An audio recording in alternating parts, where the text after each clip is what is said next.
All right, at this point, you should now have collected all your data, and your table should look something similar to something as we're showing on the screen here. Our next step is to go through and report our results, prepare our results for reporting, and analyze the data. So the first thing that we need to do is we need to process the 3 trials we did for the number of collisions.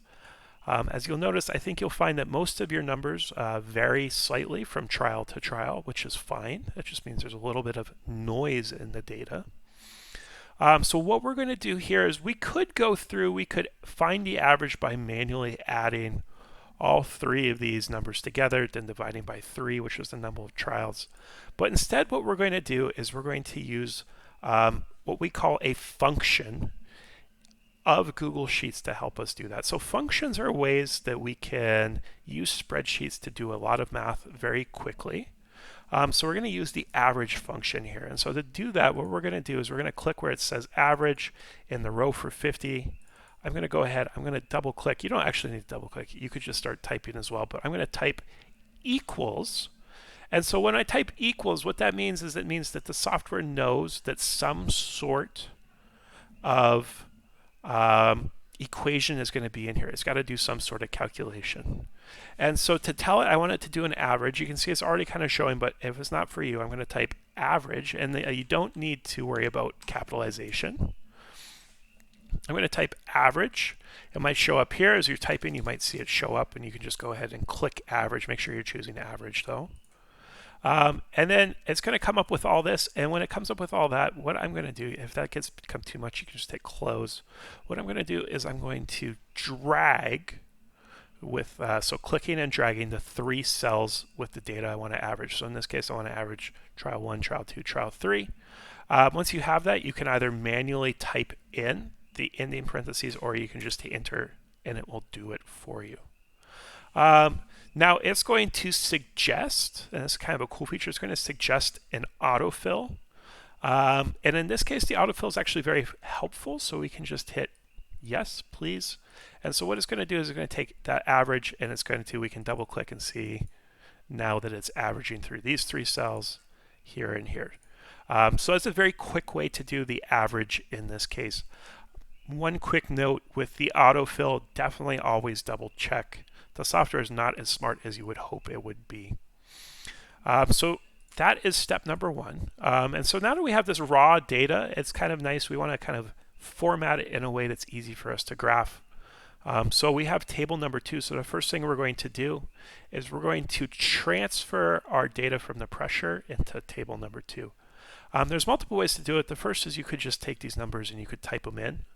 And that's definitely the surest way to do it. But you can also take the lazy person's way as well. So what I'm going to do is I'm going to highlight my data. I'm going to right click copy.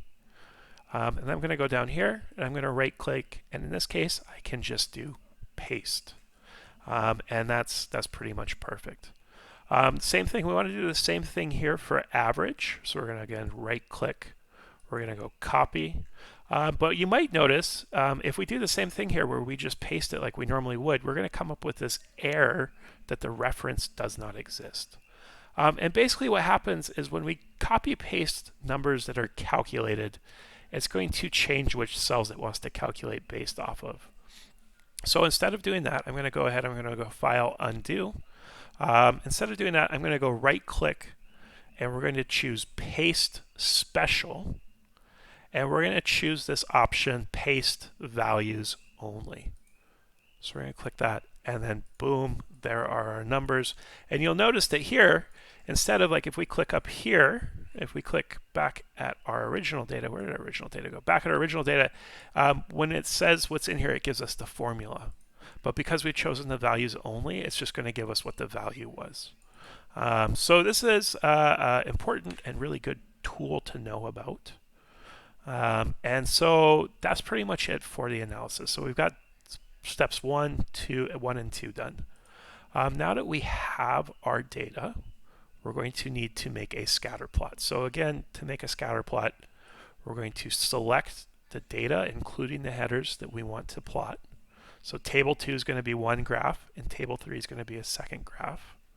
We're going to go to Insert, Chart.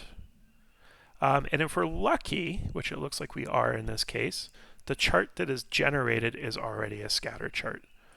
So I'm just going to I'm going to resize it so it fits a little bit better on our screen. You might want to resize it so it fits better on your computer screen as well. And once we have our chart, you can do a bunch of customizations.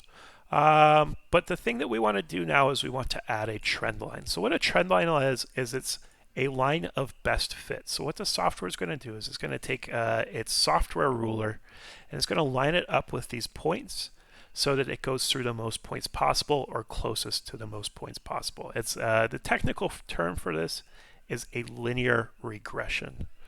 So to do that though, what we're going to do is we're going to click on the chart. If you had to unclick the chart, that's okay. We're going to double click it to bring up the chart editor. We're going to go to Customize. And under Customize, there are a bunch of different options. So anytime you see the sideways arrow, what it means is that you can click on it. And when you click on it, a series of options or a whole menu of options will be available to you. So this is going to allow us to edit the blue dots. For instance, we could change the color of the dots if we wanted. Something like that, but we'll just leave it as blue for now. But what we want to go down to is down here where there's this checkbox where it says trend line. And so we're going to click that box where it says trend line, and we'll say, boom, as soon as we've done that, we see a line that fits to our data. And here we can see that that line is, this data is almost perfectly linear. That is that the line goes through all the points almost perfectly. After we've done that, we want to show how well it fits, and so we use a tool called the R-squared value. So we're going to go click here where it shows show R-squared. You're going to click on that, it's going to show up, and so hey, this says R-squared equals 1, which means that this is exactly a perfect fit. That the relationship that we found between the number of particles and the pressure is exactly a linear relationship. And we can see that as the number of particles increases, the pressure also increases. So we would call this a positive linear relationship. Once you have that, again, you're just going to choose the copy chart from the 3 arrows, or you can push Control C, come on back here and paste it into your document. All right, I'll leave it to you to complete the same for graph number 2. And then after you do that, you have some analysis questions to answer, and we'll go from there. All right, good luck.